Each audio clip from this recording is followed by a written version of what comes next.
After comparing it against the rest based on 6 life criteria, here is why I rate Sunset Mirage in the Coral Collection one of the best layout in the new launch of Palm Jebel Ali. The Coral Collection is one of the crown jewel villas of Palm Jebel Ali. But if you have ever studied the floor plans closely, you will realize that not all the villas live the same way. The new launch of Coral have 5 layouts. A.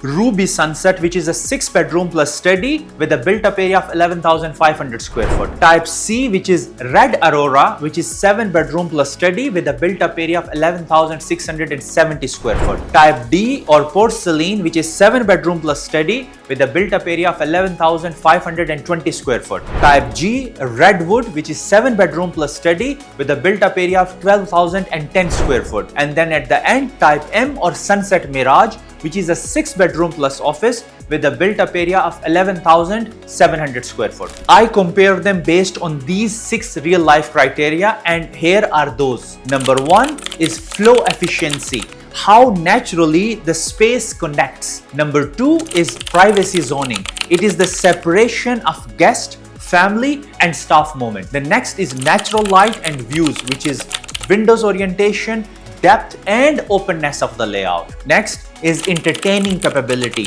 how well it adapts from family life to hosting.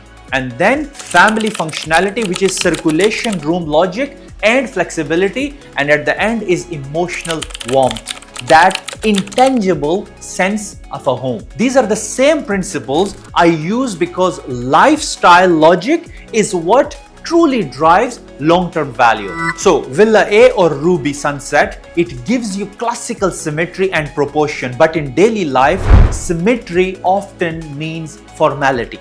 It is beautiful, yet a rigid layout. Villa G or Redwood, it is a visually striking one, but you walk long distances between key zones. Then is Villa D or Porcelain Roses. It is a practical but too linear, like a hotel corridor. Villa C or Red Aurora, it feels grand at entry, but its daily circulation isn't intuitive. Villa M, Sunset Mirage gets the sequencing perfect. Entry, foyer, living, terrace, pool, all aligned in one continuous visual axis. It is simple but deeply human. The next part is privacy and family function. Now, if in Dubai's families, they often live multi-generationally. So privacy isn't a luxury, it is a necessity here. In Villa D, it gives you room count, but family and guests, they overlap. Villa C places the master too close to the public area. In Sunset Mirage, the zones perfectly. Guest and office on the ground, 4 ensuite bedrooms on the first, and a private sky lounge with a 6th suite on the 2nd floor. The boundaries are clear, circulation makes sense.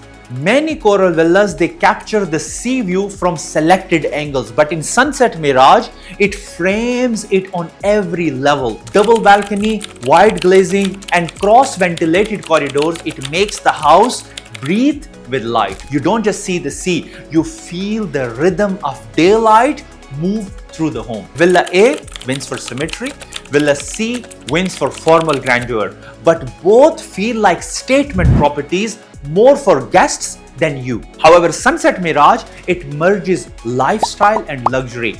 An open plan living hall that shifts effortlessly from a quiet family to a dinner of 20 people without even moving a single chair. And the 16-meter rooftop lounge, it feels like you own a private penthouse above the sea.